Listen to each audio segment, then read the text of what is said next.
Las emisoras comunitarias y alternativas de todo el país se unen en red todos los jueves de 6 a 7 de la noche para transmitir el programa Comunicación Popular en Combate, conducido por Alcides Martínez, todos los jueves de 6 a 7 de la noche por el sistema de emisoras comunitarias y alternativas de todo el país. Unidad, lucha, batalla y victoria.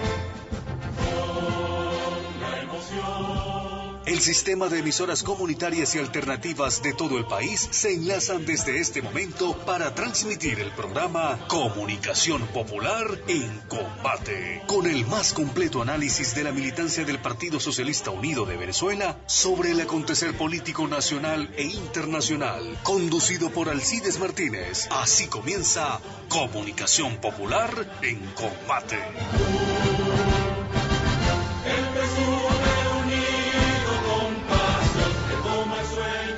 Muy buenas tardes, usuarias y usuarios de la red de emisoras comunitarias del país y a nivel internacional que hoy se conectan para transmitir este espacio Comunicación Popular en Combate. Les saludamos una vez más, Miguel Herrera en la producción, edición y montaje, desde Radio Izquierda 99.1 FM, Pascual Gian Antonio en grabaciones desde Tu Comuna Radio, y este humilde servidor de ustedes, Alcides Martínez, en la conducción de este tercer programa especial, Comunicación Popular en Combate, donde tendremos a un invitado muy especial, al padre Numa Molina, párroco de la Iglesia Católica Monseñor Arnulfo Romero, ubicada en Ciudad Caribia, en la autopista Caracas-La Guaira.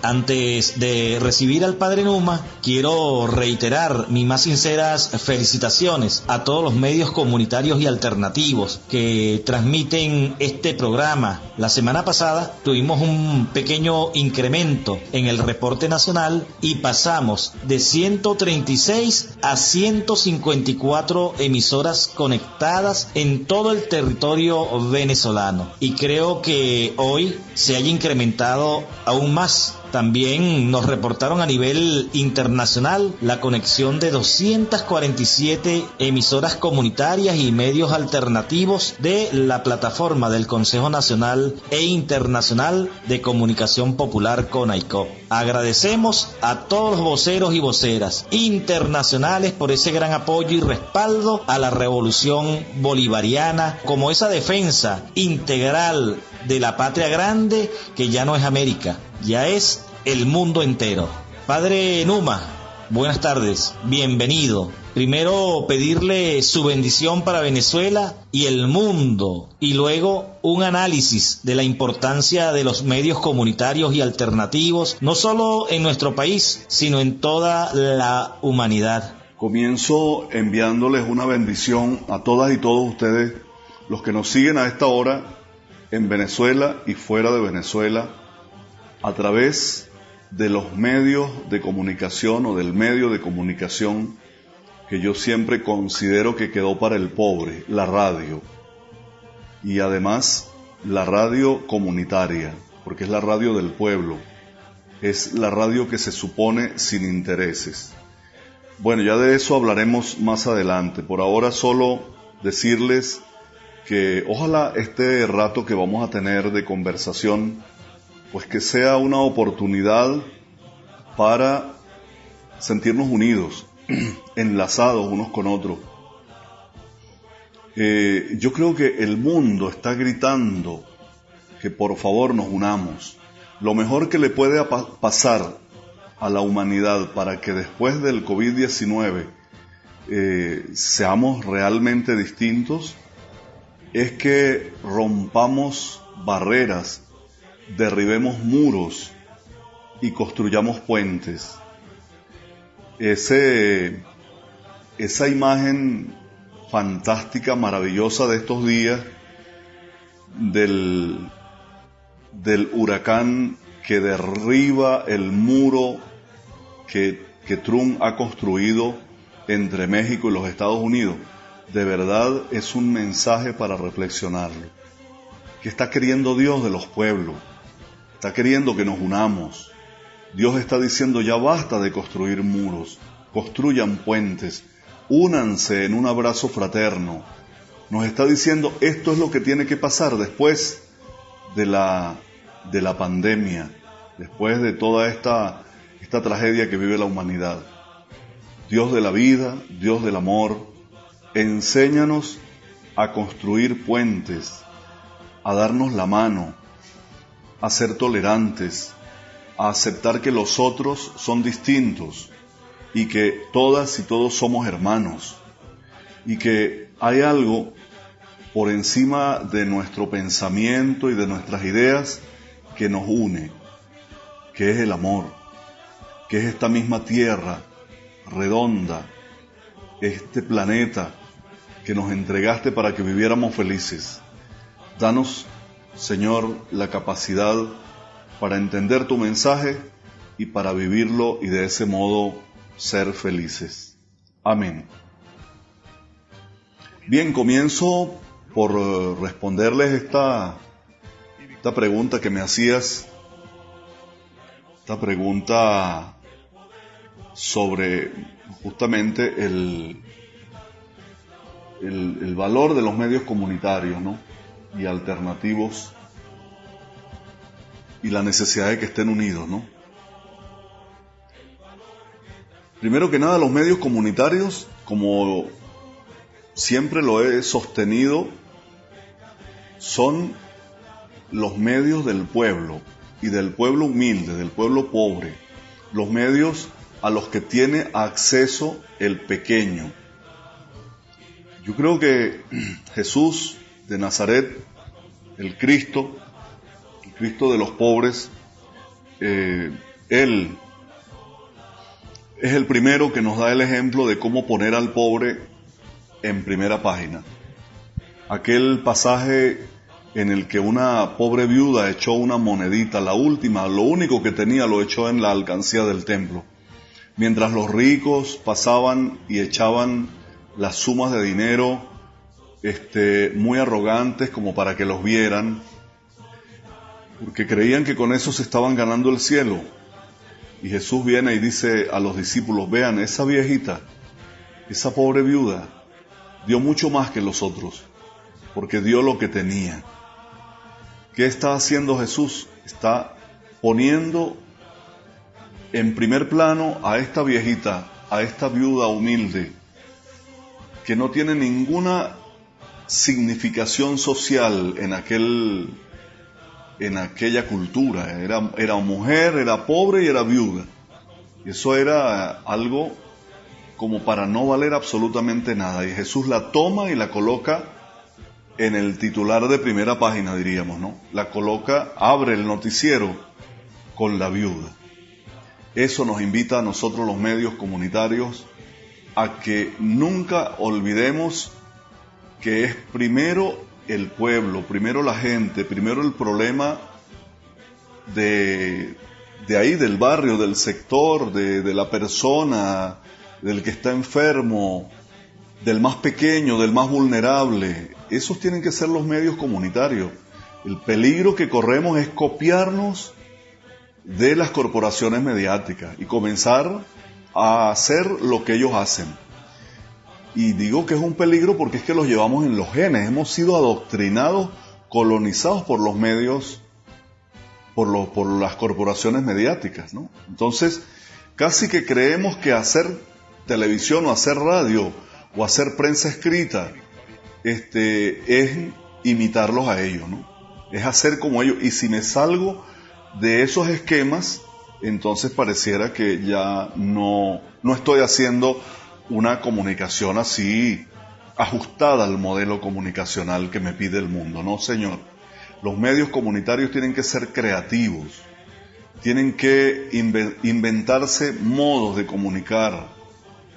La radio, lógico, la radio, pero hay otros medios que no han perdido vigencia todavía.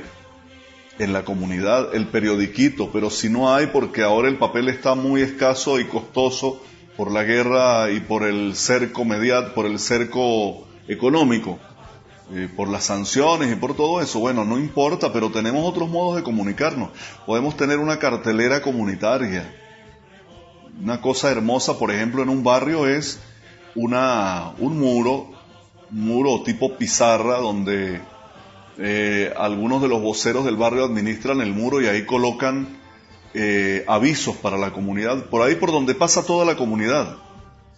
Hoy, como tenemos las redes, muchas veces nos confiamos y decimos, no, bueno, yo lo pasé por los grupos, yo pasé el aviso por los grupos. Mira, no todo el mundo tiene un teléfono inteligente, no todo el mundo tiene WhatsApp, pero sí todo el mundo pasa por esa esquina.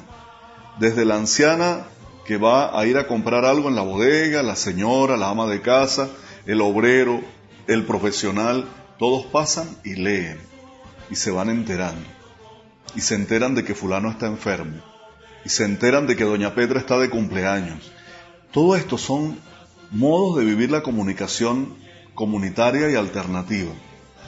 Y ir intercambiando ideas de lo que cada uno va viviendo. Eso va generando comunidad. No olviden que comunicación quiere decir poner en común aquello más íntimo y aquello como más maduro, aquello más reflexionado que llevo en el corazón.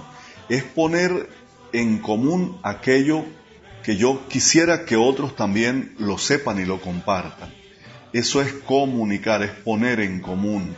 Entonces, se dan casos en que los medios no se comunican. O sea, lo peor que le podría pasar a unos medios comunitarios y alternativos en Venezuela es que no estén unidos, que cada uno esté montando su propia parcela.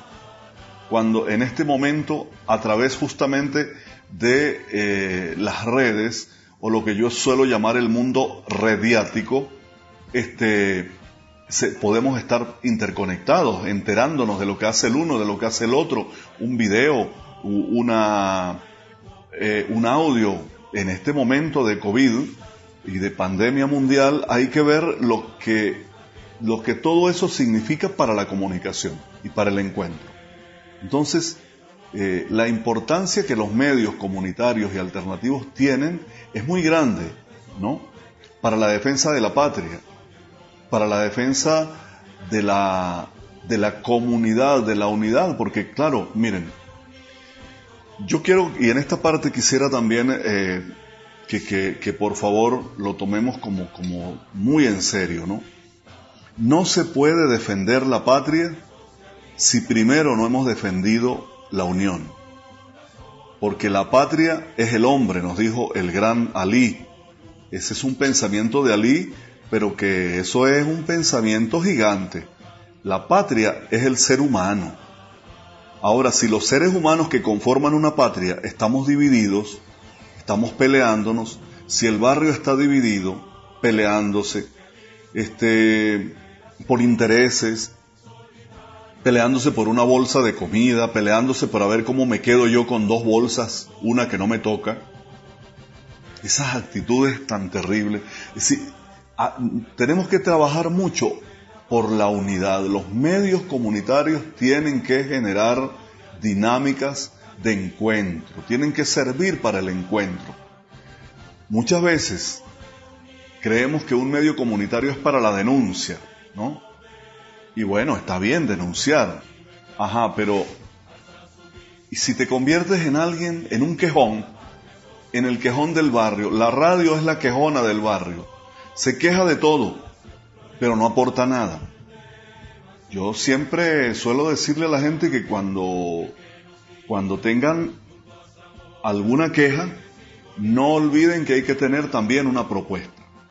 Si yo estoy molesto con algo que me parece que no está bien a nivel comunitario y que nos afecta, tenga una propuesta. No es solo la queja, sino yo propongo esto. Y no quedarnos solamente en la queja, en la denuncia, sino en el anuncio de lo bueno, de lo bonito de la comunidad, en ir buscando las cosas valiosas. En la medida que construyamos la unidad de todas y de todos en la patria, en esa misma medida estaremos preparados como una sola familia para salir a defender la patria.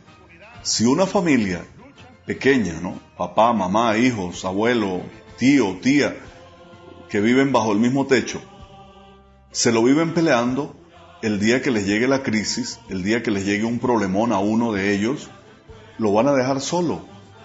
Van a fracasar todos, porque cada uno piensa en lo suyo, no le importan los demás de la familia, y esa familia fracasa. Al primer problema que le llegue, fracasa, a la primera tempestad se la lleva. Entonces, ¿pero por qué? Porque no estaban unidos. Si están unidos entre todos, son capaces de afrontar los problemas más serios que les lleguen. Igual nos pasa como país, como patria, como Venezuela, si estamos unidos. De ahí entonces la importancia que los medios comunitarios y alternativos tienen en la construcción de unidad, de valores, en la enseñanza de valores, en la enseñanza de solidaridad, en la enseñanza a los niños y a los jóvenes y a los adultos de lo que significa pertenencia, el sentido de pertenencia. Este barrio, por ejemplo, me pertenece. Este caserío me pertenece. Esa calle me pertenece. Es mía y es del vecino y es del otro. Esa escuela, esa escuelita ahí bonita, linda como está, con el jardín y con todo eso, esa escuela es mía y es del vecino y es del hijo de mi vecino y es de mis hijos. Y por lo tanto todos tenemos que cuidarla. No podemos permitir que nadie le haga daño. Y cuando comenzamos a pensar así, en un nosotros, entonces podemos decir que somos patria. Antes no somos nada. Lo que soy es un egoísta. Antes de eso, soy. Y yo solo no soy nadie, porque el hombre es un ser social, llamado a vivir en comunidad. Disculpen que me extienda en esta respuesta, pero es que esto es un tema que me apasiona y que yo creo que las comunidades tienen que trabajarlo muchísimo. Porque precisamente el opresor, ¿no? El opresor del país, el opresor nacional, local, o el opresor internacional, el imperio en este caso, quiere que estemos divididos, porque estando divididos somos fáciles de vencer. Luego, si queremos defender la patria, lo primero que tenemos que construir es la unidad. Hemos visto, padre, con mucha tristeza por lo injusto de esa persecución inquisidora de un sector muy radical y sectario de la Iglesia Católica que han lanzado contra su moral y fe cristiana. Esto nos hace recordar al padre Camilo en Colombia, o aquí mismo, al padre Atencio en el Zulia. En su caso, padre Numa, ¿cómo ha sobrellevado esta carga de tratar de exponerlo al escarnio público? Lo he sobrellevado con la fe. Gracias a Dios, mi amistad con Jesús, mi relación con Él desde lo cotidiano, desde el rostro del humilde y también desde mis silencios, desde mis ratos de oración, que no los dejo nunca.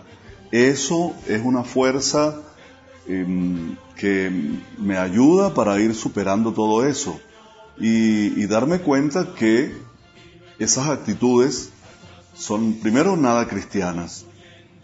Ya podrán venir de alguien que simula ser cristiano, pero recuerden que una cosa es ser cristiano y otra cosa es pertenecer a una religión. Tenemos mucha gente en este país y en el mundo que pertenecen a una religión. Son católicos, musulmanes, judíos, pertenecen a una iglesia evangélica cristiana, pero cumplen con un rito y hacen unos rezos y se reúnen el domingo y cumplen con una ceremonia, pero en la práctica no hay nada de cristiano, no hay fraternidad, pueden dañar al otro. Entonces uno tiene que estar como muy claro que cuando le llegan estas persecuciones, como usted decía, inquisidora, porque sí, de verdad, sí, son casi como para quererte linchar. Si te pudieran llevar a la hoguera, te llevarían y te quemarían y hasta La gente que hace eso cree que haciéndolo están alabando a Dios. Recuerdan que a muchos los quemaron en la Edad Media, a Giordano Bruno lo quemaron, y hay una gran plaza donde fue la quema de Giordano Bruno, ese gran pensador y teólogo. Y los que estuvieron allí haciéndolo y los que lo mandaron quemar creían que estaban alabando a Dios. Entonces, cuando yo veo todos esos ataques, primero que nada recurro a Jesús, que sé que no me abandona. Todos podrán abandonarme, pero Jesús no. Y Jesús no me abandona en el pueblo. Esa es una de las cosas más hermosas. Jesús no me abandona en la gente. Y Jesús no me abandona porque siento su compañía cercana, porque siento que Él me dice, estás haciendo lo que tienes que hacer. Estás actuando como tienes que actuar. Estás diciendo verdades que de momento caen pesadas. Pero es que ser cristiano implica ser seguidor de aquel que por ser auténtico y por actuar como pensaba, terminó en la cruz. Y yo sé que tendré que cargar con muchas cruces, cada día. Cruces, pequeñitas cruces, pero que son cruces en definitiva. Y una de ellas es esta persecución que se desató contra mí a raíz de un Twitter, de una palabra. De ahí se como decimos aquí en criollo, en nuestros barrios, de ahí se agarraron. Y por ahí comenzó entonces toda la difamación, la ofensa y todo el daño que querían hacerme. Sin embargo, eso más bien me enriquece, me llena de fe, me llena de esperanza y me llena de amor, que son los tres pilares sobre los que debe descansar la fe de un cristiano. La fe, la esperanza y el amor. Mientras tengamos eso y no lo perdamos, hermanos, que vengan las tempestades que vengan, nosotros podemos seguir adelante. ¿Qué siente con toda esta manifestación de amor, de admiración y solidaridad que todo el pueblo venezolano, y lo más importante, padre, o significativo, el apoyo de una gran mayoría de practicantes católicos en Venezuela y en el mundo, que han elevado su voz en contra de una jerarquía eclesiástica que está muy alejada de la realidad del pueblo? Primero que nada me siento pequeñito, me siento indigno, porque de verdad el pueblo es tan hermoso, el pueblo humilde, el pueblo sencillo, tiene un corazón tan grande que uno da un poquitico de su vida, de su sacrificio, y ellos le devuelven el doble, el triple y no sé, mucho más de eso que da. Y eso es lo que yo he sentido. Me he sentido indigno de tanto amor, ¿no? Porque yo digo, bueno, pero es que yo creo que yo no he hecho nada para merecerme tanto amor, ¿no? Por otra parte, siento, como les decía antes, que es Dios que me ama. Hay algo que en teología se llama la gracia de Dios. La gracia de Dios no es otra cosa que el don de Dios, el regalo de Dios. O sea, ¿qué me regala Dios a mí? Bueno, Dios me regala cada día tantas cosas, ¿no? Me regala la vida, me regala mi familia, me regala los amigos, me regala todo lo bello que me pasa es don de Dios. Eso tenemos que verlo así. Ese modo tan perverso de ver a Dios como un Dios castigador, perseguidor, que se las quiere cobrar, ese no es el Dios que vino a mostrarnos Jesús. Entonces yo en el pueblo, cuando siento tanto amor, siento que es el amor de Dios. Es Dios que se manifiesta ahí, en el amor del pueblo, porque Dios está en el corazón del pueblo. O como dicen por allí también, un refrán muy sabio, la voz del pueblo es la voz de Dios. El accionar del pueblo es el accionar de Dios. El pueblo tiene miradas que la mirada de los sabios y de los teólogos no entienden. El pueblo tiene modos de comprender la realidad y la historia que los sabios y entendidos no lo ven. Eso lo dijo Jesús. Gracias, Señor, porque has revelado estas cosas a los sencillos, a los humildes, y se las has escondido a aquellos que se las echan de sabios y de inteligentes. Porque había que ver en tiempo de Jesús lo conchadura que era la religión oficial del momento, el judaísmo existente, ¿no? Jesús era judío, pero esos son los primeros que lo adversan, ¿no? Sus propios correligionarios son los primeros indiferentes, ¿no?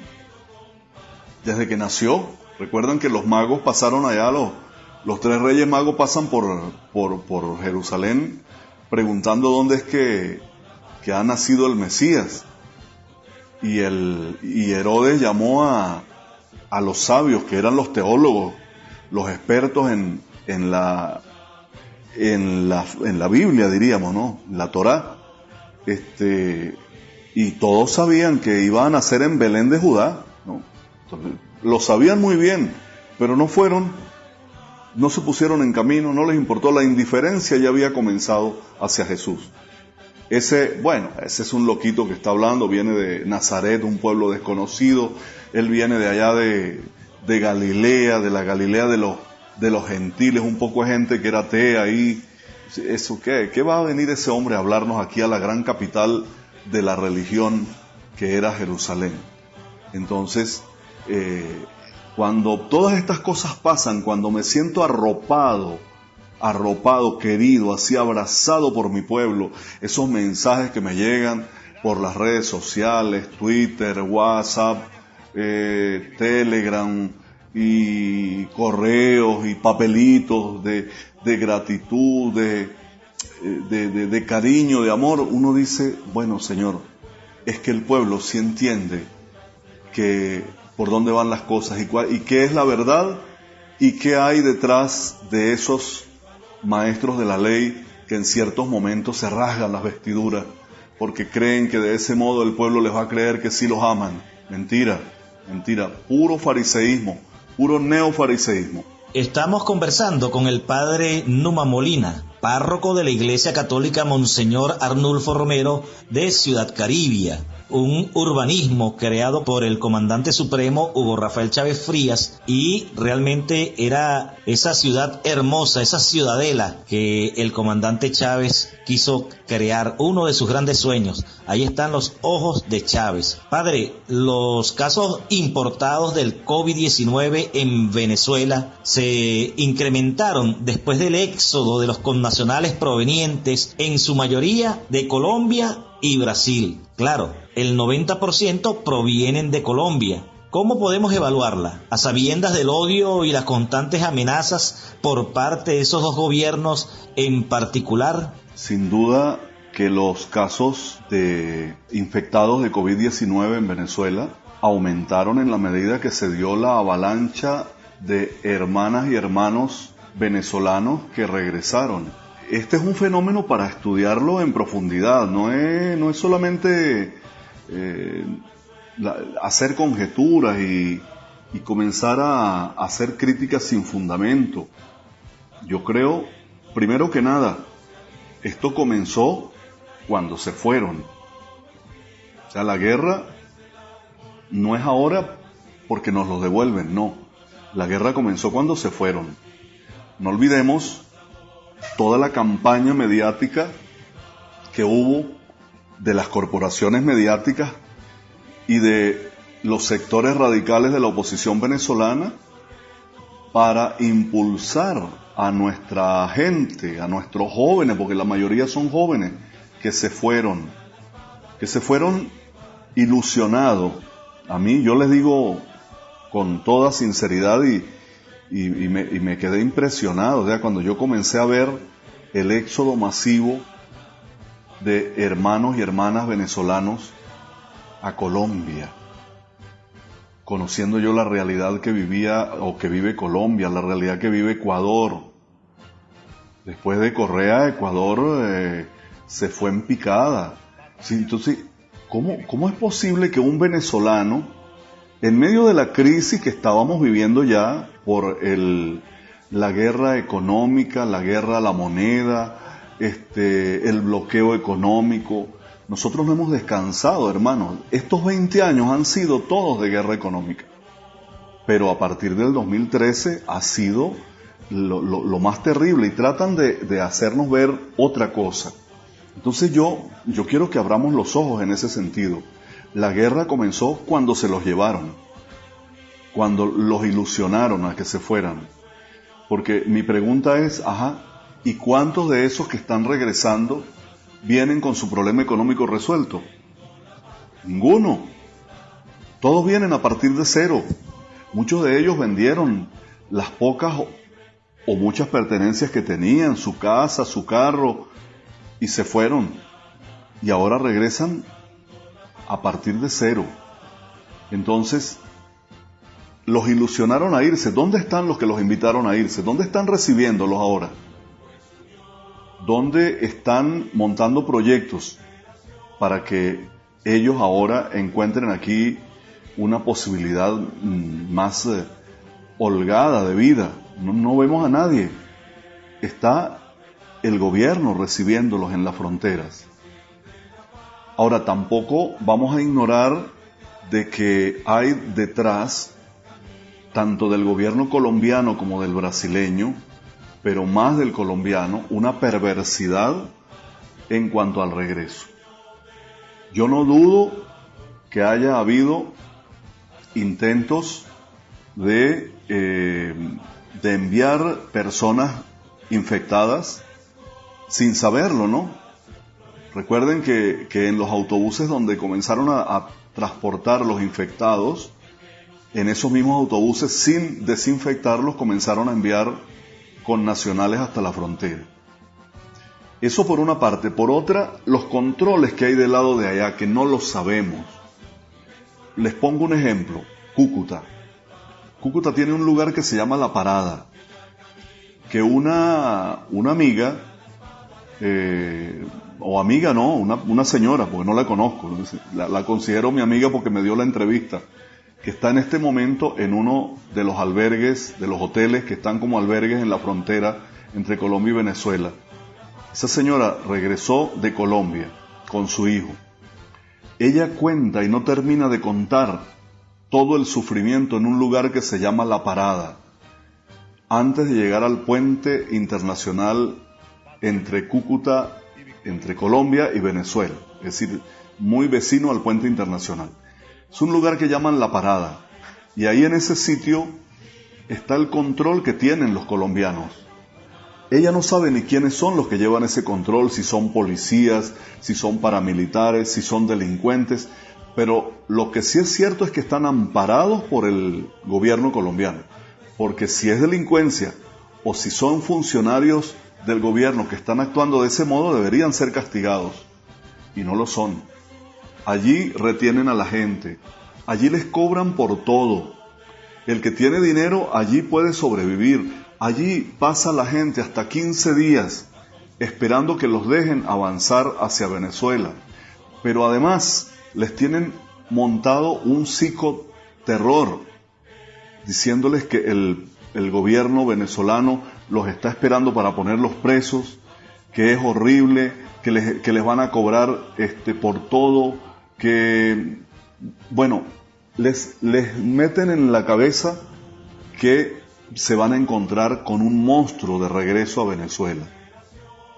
Y en ese psicoterror los mantienen semanas, porque los van pasando de a 20, de a 30, de a 50, y les dicen que no pueden pasar más por los pasos legales que tiene el gobierno venezolano a la entrada de la frontera venezolana.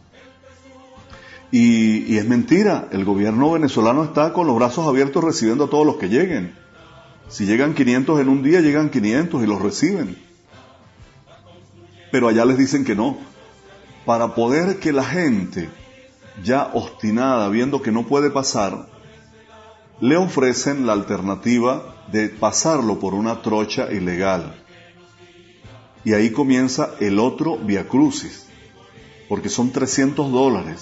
Eso quiere decir que el que pasa por las trochas no es ningún pobre, no es una persona que no tiene nada. Un pobre es una persona que no tiene nada.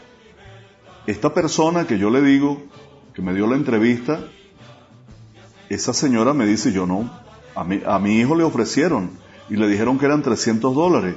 ¿Y de dónde íbamos a tener nosotros $300? No teníamos nada. Entonces el que pasa pagando $300 hay que ver, ¿no? Y ahí están en eso los que llaman trocheros, los que administran la trocha y se llenan de dinero. Pero también aquí se les está llamando trocheros a los que se prestan porque tienen el dinero para atravesar y entrar por los caminos verdes sin ser controlados desde el punto de vista de su salud. Y esos son los que después vienen a infectar a su familia, entran de modo clandestino y clandestinamente traen el virus, clandestinamente traen el dolor al pueblo. Una persona que consciente de que viene de un país infectado y que él podría estar infectado o ella, y así, no obstante, ingresa y llega y se esconde en el barrio y llega a la casa de su familia y se enconcha, en lugar de llegar y pasar directo para el primer ambulatorio, el primer CDI, el primer hospital centinela que encuentre para que lo atiendan, sería lo ideal. Bueno, ya lograste pasar por la trocha, no quisiste pasar atravesar los pasos legales, pues entonces ahora por lo menos hazte tu chequeo médico, haz tu cuarentena para que no le traigas dolor a tu familia. Pero, ya les digo, ahí hay detrás todo un modo perverso del gobierno colombiano en afectar a Venezuela. Eso forma parte de la guerra que ya tienen diseñada desde hace mucho rato contra Venezuela, y por eso ellos están ganando su dinero. No olvidemos que el gobierno colombiano ha recibido millones y millones de dólares, miles de millones de dólares, para apoyar y que a los pobres inmigrantes venezolanos que están en Colombia. Mentira si ahorita los dejaron en la calle. Ser venezolano en Colombia es estar en la calle y no tener derecho a nada. Negarle todos los derechos más elementales que se le pueden negar a un ser humano. Por eso nuestros connacionales están regresando.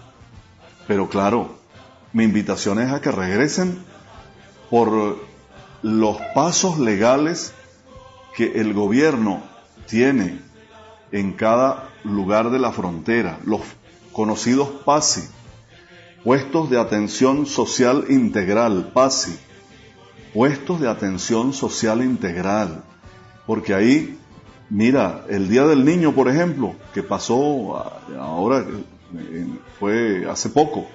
Bueno, el Día del Niño me contaban las personas que están allí, testigos que están ahí, no de parte del gobierno, de gente que está ahí haciendo la cuarentena, recibieron los niños todos sus jugueticos el Día del Niño. Tienen sus 3 comidas diarias, tienen su alojamiento. No es un 5 estrellas, lógico que no, hermano, no me pida mucho, porque imagínese un estado como el venezolano, que nos tienen bloqueado el ingreso de alimentos, que nos tienen bloqueado todo lo que podíamos comprar en el exterior, y sin embargo está haciendo esta atención. Hay que ser agradecidos, sería muy injusto que una persona vea todo esto y que todavía se siente a criticar al gobierno venezolano con todo este esfuerzo sobrehumano que está haciendo para recibir ya más de 72,000 connacionales que han entrado por la frontera. Es lo que yo les puedo decir, o sea, ante esa pregunta que me haces, ¿verdad? ¿Cómo interpreto yo, no? ¿Cómo interpretar, no? A sabiendas del odio, ¿no? Pues yo lo interpreto. Primero, para resumir, esto no comenzó con el regreso, esto comenzó con la ida.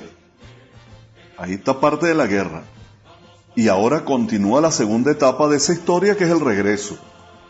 Yo no dudo y sé que del gobierno colombiano se puede esperar todo eso. es probable que aprovechen los connacionales que están allá, que están infectados por COVID-19 y son asintomáticos, para que atraviesen por los caminos verdes o que atraviesen infectados. No les importa nada darles $100, $200 para que atraviesen la frontera con un trochero y vengan a traernos el COVID a Venezuela. Para los que desde el exterior nos escuchan, esta es la verdad que se vive en Venezuela, que no se dice. Que las corporaciones mediáticas que han convertido la comunicación en una mercancía, la información es una mercancía para ellos, todo lo cambian, todo lo tergiversan. No es así, hermanos. Aquí se está recibiendo a todas y a todos los venezolanos con cariño, con amor. Se les está recibiendo en la frontera, se les está chequeando. Las pruebas son gratis. Todas las 3, 4 pruebas que le hace el Estado venezolano a través del Ministerio de la Salud son pruebas gratuitas. La atención es gratuita. En Colombia, no sé, comenzando la pandemia, ustedes se recordarán que salió por ahí un video famoso en el que contaban cuánto costaba llegar a hacer cuarentena en Colombia. La millonada que había que pagar y la cantidad que tenían que pagar para que los llevaran a la ciudad o al pueblo de donde procedían. En Venezuela no, en Venezuela se les lleva gratis a cualquier rincón de Venezuela, a cualquier pueblito de donde tú te habías ido. Te llevan en autobús después de que ya estás sano. Eso tiene un valor, hermano. Esa es la verdad y hay que agradecerla. Padre Numa, ¿cómo ayudamos para la comunión de todos los venezolanos cuando hay una buena parte de la población? Habla el presidente Nicolás Maduro de un universo del 13%, que es bastante, que están en desobediencia. El cómo ayudar, pues yo les podría decir que lo primero que se me ocurre es generando conciencia. Y la conciencia no se va a generar sino desde el hogar, desde la familia. Un problema que tenemos en Venezuela es que tenemos una familia fraccionada, muy dividida. La familia venezolana ha sufrido un golpe muy fuerte, primero con la guerra que nos hicieron psicológica desde los medios de comunicación, que nos hablaban desde la mañana hasta la noche a través de telenovelas y nos dividieron la familia. Los antivalores se presentaban como valores. Esto viene de atrás. Yo recuerdo cuando a un conocido intelectual venezolano ya fallecido le preguntaron en una entrevista allá por el año 83, al otro día del Viernes Negro, y me refiero a Arturo Uslar Pietri, y le preguntaron en la televisión, en una entrevista, ¿qué dices de la crisis económica?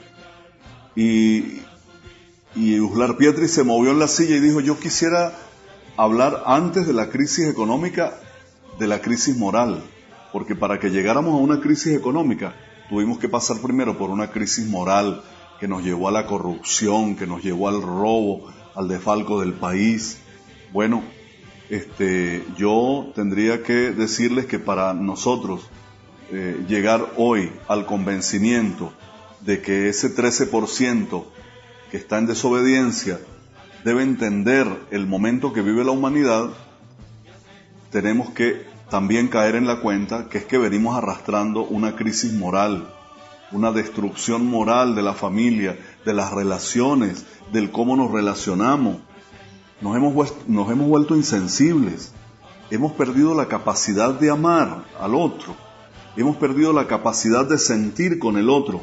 Yo diría que tenemos una crisis de empatía, una empatocrisis, o empatía crisis, o crisis empática. Empatía, ustedes saben que no es otra cosa que ponerse uno en los zapatos del otro para entender lo que le pasa. Cuando una persona dentro de este 13% dice que no le importa el COVID y que eso es mentira, pero todos los días le están pasando las sumas, los números, las cantidades de personas infectadas y de personas que mueren, dentro de los que seguramente hay vecinos o conocidos. No puede ser que esa persona todavía no le dé dolor y diga, de verdad, por aquel hermano, por aquella señora, por aquel amigo que yo conocí, yo voy a cuidarme y a cuidar a los demás. Entonces yo creo que la primera cosa es la familia. Tenemos que ir a la familia. La comunidad organizada tiene que ocuparse de las familias. Mire, yo cada vez que oigo hablar de los líderes de calle, ¿no? Recuerdan que tenemos el país callificado, además, no solamente por consejos comunales, sino por calles. ¿Dónde está entonces el vocero de calle, el líder de calle, que se tiene que ocupar de su calle? No está haciendo el trabajo. Si tenemos gente al garete, suelta, es porque ese vocero o ese grupo de voceros no se están reuniendo con la gente de su calle. No hay una comunicación fluida para ir convenciendo, mire, ¿por qué tu muchacho se lo vive en la calle sin tapaboca? ¿Por qué ese niño está así? ¿Por qué tu esposo? ¿Por qué la señora anda por ahí haciendo compras, la que vive aquí en la esquina, terminando la calle y no lleva tapaboca? O no está cuidándose. ¿Qué hacen los hijos tuyos que estaban a las 10 de la noche en la plaza, pues allí en un grupo, cosa que está prohibida en este momento por el peligro del contagio, de la infección? Entonces yo creo que eso es algo que tenemos que comenzarlo desde abajo. Recuerden que los grandes procesos y las grandes batallas, hermanos, no olviden esto, se dan desde abajo, desde lo más pequeño. Dijo Phil Bosman, un gran pensador oriental, si tú quieres cambiar el mundo, comienza por ti mismo. Si quieres cambiar el mundo, comienza por ti mismo. No es que yo voy a cambiar mi comunidad, es tu corazón que tiene que cambiar. Es tu familia, es tu pequeño entorno.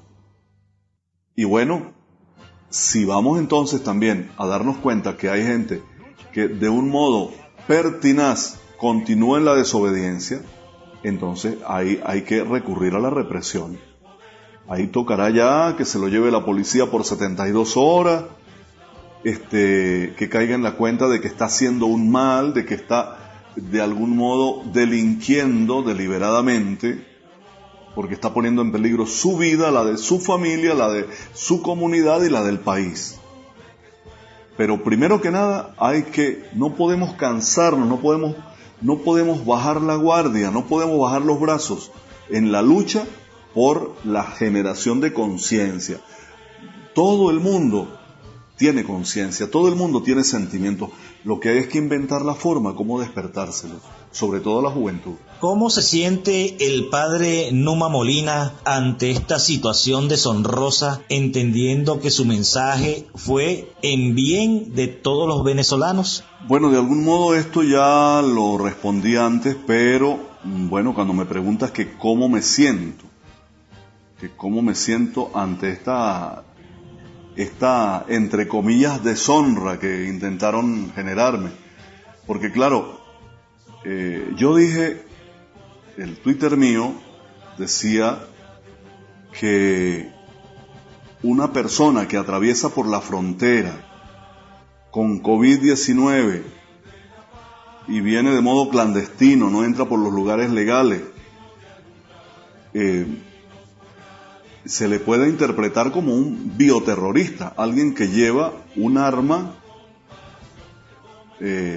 letal que puede generar muchas muertes en su cuerpo. Sea consciente o inconsciente, de todos modos, a nivel internacional, el ingreso ilegal a cualquier país, eso es algo muy delicado.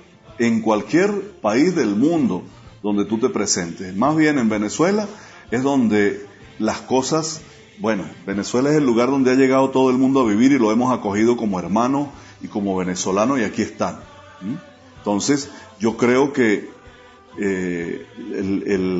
los maestros de la ley, los escribas y los fariseos que se rasgaron las vestiduras por esto, sobre todo fue por esa palabra que me la malinterpretaron, porque después comenzaron a decir dos cosas que eran falsas. Una, que las personas estaban pasando por las trochas porque el gobierno venezolano no los estaba recibiendo. Falso. Ya lo dije, eso no es verdad. El gobierno venezolano los está recibiendo a todos. Lo que no acepta es que entren de modo clandestino porque primero que nada eso está prohibido. Entrar a cualquier país de modo clandestino está prohibido. Eso lo hace un delincuente o una persona que debe algo. De otro modo, siempre busca, para eso existen a nivel internacional los convenios que te permiten entrar legal a cualquier país del mundo, pero legal. Segundo, el peligro que en este momento significa para un país que un grupo numeroso de personas comience a ingresar de modo clandestino sin un control epidemiológico. Pero bueno, me lo malinterpretaron y comenzaron a decir que yo estaba en contra de esa pobre gente que venía entrando por las trochas y que no tenían otro modo de entrar. Entonces, esa es otra mentira. La primera era que el gobierno no los estaba recibiendo. La otra era que yo estaba acusándolos de terroristas. No. Yo me estoy refiriendo al bioterrorismo cuando intencionalmente tú estás entrando a un país sabiendo que eres portador del virus. O bioterrorista todavía mucho más, y eso no es, ahí sí es verdad que nadie me va a decir, o sea, nadie me va a quitar que yo lo califique de bioterrorista al trochero, que se está llenando, el que administra la trocha, el que se está llenando de dinero con lo que le quita a la gente, a la pobre gente que atraviesa, ¿no? Y yo recuerdo que en la homilía, y lo sigo sosteniendo, le pedí perdón y le sigo pidiendo perdón hoy. A los pobres les pediré perdón 1000 veces cuando me equivoque, porque yo soy humano. Yo no soy perfecto, yo soy humano y me equivoco muchísimo. Soy un pecador, yo no soy perfecto. Y justamente por eso me siento pueblo, vengo del pueblo más humilde, campesino, de adentro, de campo adentro. Entonces, al pobre le pediré perdón 1000 veces si lo he ofendido, si se sintió ofendido. Lo que sí me doy cuenta, afortunadamente, es que la lluvia de pueblo que se vino en mi favor y que está de acuerdo en que eso no se puede permitir, es mucha. Es mucho el número de personas, infinito, yo no sé cuántos, que se solidarizaron diciendo eso está mal. O sea, en nombre de que yo defiendo al pobre, que era el discurso que utilizaban, que manejaban, en nombre de que yo defiendo al pobre, entonces, ay, pobrecito, como yo defiendo al pobre, pasen todos por los caminos verdes, por la ilegalidad. No, porque le vamos a hacer daño al país. Hay un principio moral, hermanos, yo quiero que se lo aprendan. Si no lo saben los teólogos que me escuchan, eso lo aprendimos desde la teología básica. El bien común está por encima del bien particular. Si yo, para defender a 2 o 3, para defender a una familia, voy a contagiar una comunidad entera, hermano, se me queda para allá la familia. Porque primero está el bien común, el bien de todos, antes que el bien particular. Ay, no, que yo para resolverle el problema a este pobre muchacho que viene contagiado y yo me presto para que atraviese. No, ayúdalo a que entre por los pasos legales para que esa persona haga su cuarentena, se sane, se cure, salve además su vida, que la puede perder, y enséñalo a reflexionar que no está bien lo que está haciendo. Eso es lo que tienes que hacer como cristiano. No prestarse para que en nombre de una falsa caridad esa persona vaya a ir a hacerle mal a todo un conglomerado, a toda una comunidad que va a ser afectada. Porque ya sabemos todo lo que puede una sola persona infectada dañar. Les cuento algo. En Roma, hace 15 días, hace 2 semanas atrás, Una señora llegó de Milán a Roma, a la ciudad, llegó a su edificio. Ella tenía que hacerse un chequeo al llegar a la ciudad, buscar los controles sanitarios y hacerse un chequeo, pero la señora no lo hizo. Llegó en su transporte, no sé, normal, y llegó a su edificio. Llegó a su apartamento. Eso fue un sábado en la mañana. La señora estaba infectada de COVID, pero no sabía, era asintomática. La señora estuvo subiendo, bajando, haciendo mercado, limpiando su apartamento, comprando las cosas que necesitaba porque hacía tiempo que tenía el apartamento cerrado desde que había comenzado la cuarentena. Total, la señora entre sábado y domingo, usando el ascensor, solo en el ascensor, infectó a 72 personas del edificio. Vean ustedes el daño que puede hacer un solo infectado en el ascensor, que es uno de los principales focos, porque ahí vas tocando y el otro viene y toca, el otro viene y toca, y de ese modo se va extendiendo el contagio. Entonces, bueno, la pregunta que tú me haces de cómo me siento, mira, me siento muy bien, me siento muy reconciliado, no siento siento que he pedido perdón a mi pueblo, a los que haya ofendido, si era que era una ofensa. Siento que estoy respondiendo a esa premisa moral que primero está el bien común al bien particular.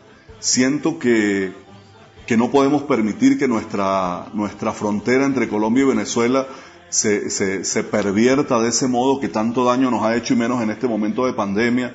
Y siento que el pueblo venezolano entendió mi mensaje, que los malentendidos fueron muy poquitos y que el pueblo todo está claro que esto no lo debemos permitir. ¿Qué mensaje, Padre Numa, nos puede compartir para la familia que está en sus hogares en turbulencia por el COVID-19? Ciertamente el COVID ha generado, como tú dices, mucha turbulencia, ¿no? Por muchos motivos, ¿no? Hasta por la convivencia, porque era que veníamos a un nivel de dispersión de la familia, de desbarajuste por el estrés, por el consumismo, que no estábamos acostumbrados a convivir ni siquiera con nuestra propia familia, porque ¿no han oído ustedes acaso el tema de las ciudades dormitorio? ¿Cuántas alrededor de las grandes ciudades como Caracas, como Maracaibo, como Barquisimeto, como Valencia, no faltan? Y eso es en todo el mundo, las ciudades dormitorio, es decir, donde la gente llega, la palabra lo dice, a dormir, y al otro día se levanta muy temprano y a trabajar. Esclavos de este mundo capitalista perverso que nos convirtió en obreros de unos cuantos, de unos pocos, ¿no? Entonces, yo sí creo que esas familias que están en los hogares están sufriendo turbulencia hasta por la convivencia. ¿Cuál es mi mensaje? Miren, vamos a sacarle a este tiempo lo mejor. Vamos a ser inteligentes, vamos a saber sacarle a este tiempo de cuarentena en familia lo mejor. Si hombres como Nelson Mandela pasaron 34 años, creo que pasó Nelson en la cárcel, el mismo Pepe Mujica, tenemos ejemplos de hombres y de mujeres que pasaron años y años en una cárcel, en 4 metros cuadrados, en la oscuridad de una mazmorra, y ahí lo que hicieron fue crecer, y cuando salieron de ahí eran unos sabios, y ahí leyeron, y ahí pensaron, y ahí escribieron.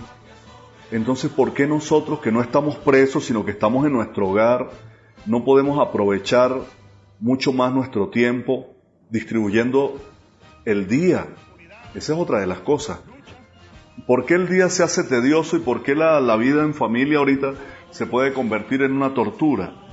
Porque no tenemos disciplina de vida. Eso lo aprendemos mucho nosotros los religiosos que hemos pasado por un tiempo de formación largo en los conventos.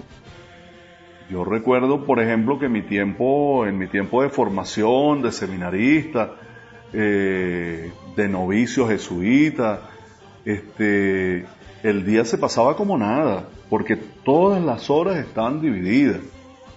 La oración de la mañana, la levantada, el aseo, la oración, el momento del desayuno, las clases, la limpieza de la casa, el deporte, el tiempo para estudiar, para leer, para ver una película, para la recreación, para enterarse de las noticias. Todo tenía su tiempo. Hasta las 9 de la noche, que se hacía la oración final y uno se iba a descansar, y si no quería dormirse todavía en su cuarto, podía seguir leyendo, haciendo algún trabajo, investigando algo. Pero el día y la semana se pasaba así.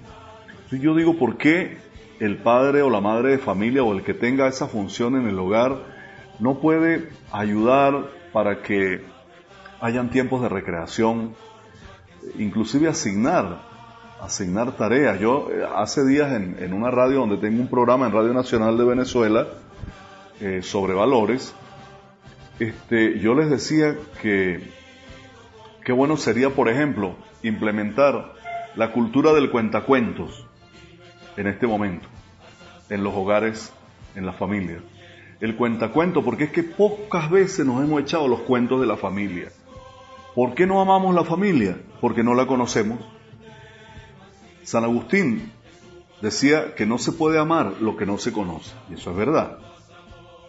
Y tú puedes enamorarte de una chica o de un chico por internet, en un chat, y ves su fotografía y se tiran besos y todo lo que sea, pero mira, ese amor no se va a concretar hasta que ustedes no se encuentren y se conozcan y se entiendan y se escuchen y pasen días juntos.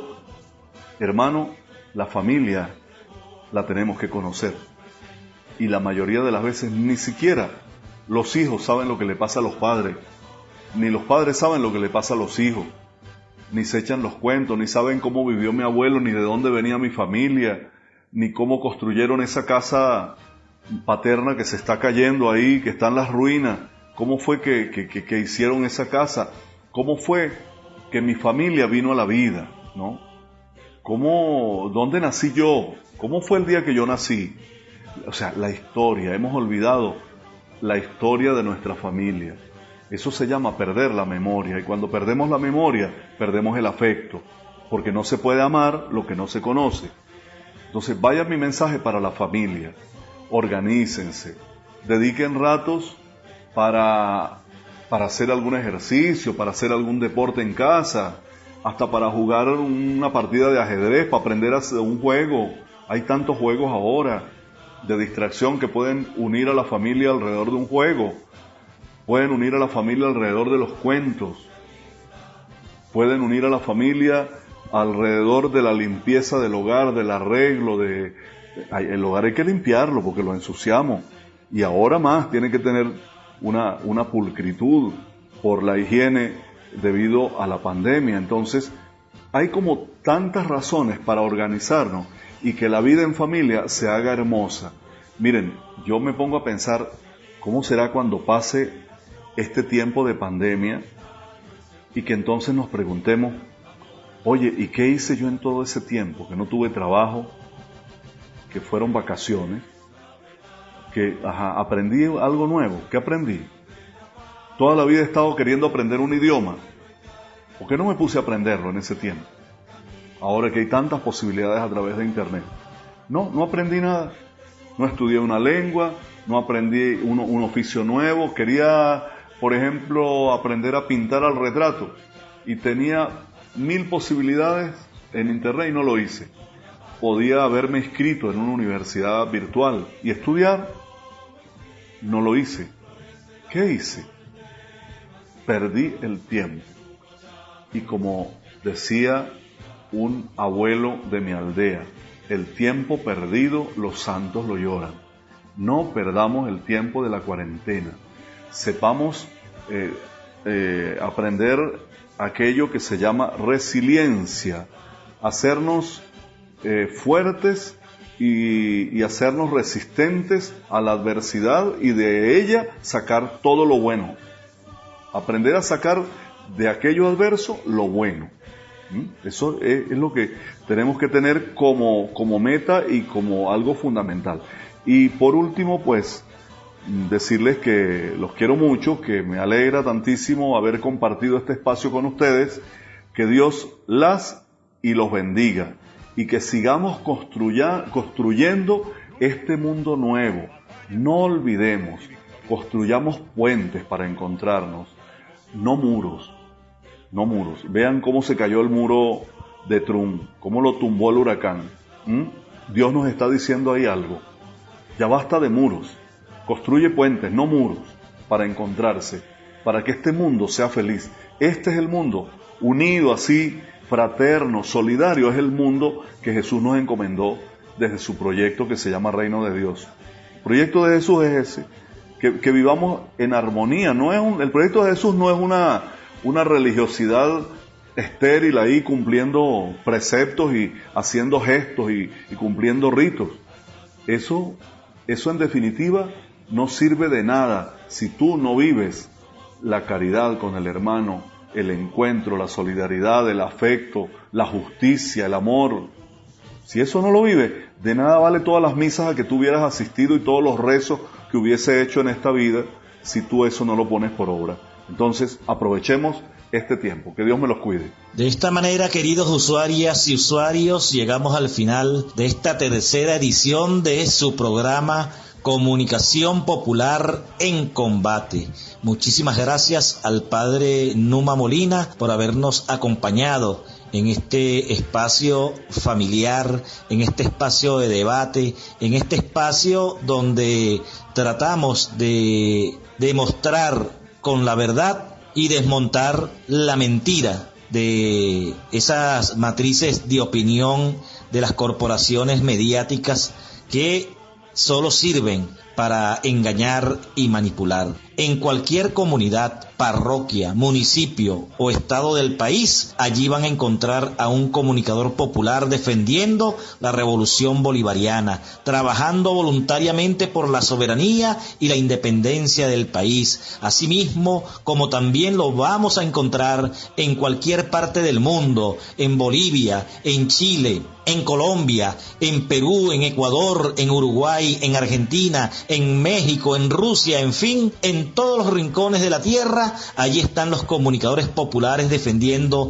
el legado de Chávez. Miguel Herrera en la producción, edición y montaje, desde Radio Izquierda 99.1 FM, Pascual Gian Antonio en grabaciones desde Tu Comuna Radio, y este humilde servidor de ustedes, Alcides Martínez, será hasta el próximo jueves, cuando estemos nuevamente con ustedes por este dial, por esta emisora y por este medio digital, compartiendo un programa similar por amor a la patria. Un abrazo para todas y todos, y sigamos en la senda de nuestro comandante supremo Hugo Rafael Chávez Frías, quien nos dijo aquel 8 de diciembre del 2012, unidad, lucha, batalla y victoria. Hasta el próximo jueves. ¡Venceremos! Finaliza el programa Comunicación Popular en Combate. Agradecemos a todas las emisoras comunitarias y alternativas de todo el país por transmitir de manera conjunta el más completo análisis de la militancia del Partido Socialista Unido de Venezuela sobre el acontecer político nacional e internacional, conducido por Alcides Martínez. Hasta el próximo jueves, de 6 a 7 de la noche, Comunicación Popular en Combate. Unidad, lucha, batalla y victoria.